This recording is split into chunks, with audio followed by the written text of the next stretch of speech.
আসসালামু আলাইকুম প্রিয় ভাইরা। এই দুনিয়ার সুন্দর বাড়ি, গাড়ি,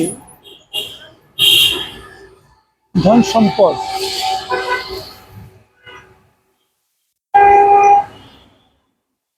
কিছু সাথে নিয়ে যেতে পারবে না। সব কিছু ছেড়ে আমাদের চলে যেতে হবে, কারণ এই জিন্দেগিটা একেবারে ক্ষণস্থায়ী। সেজন্য দুনিয়ার চাইতে আখিরাতকে বেশি প্রাধান্য দেওয়া,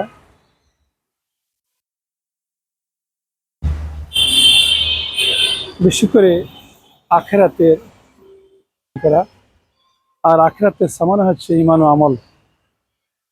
যত বেশি আখিরাতের সামানা নিয়ে যেতে পারবে, সে তত বড় জান্নাতের অধিকারী হবে। সুবহানাল্লাহ। আল্লাহ সবাইকে বোঝার তৌফিক দান করুন।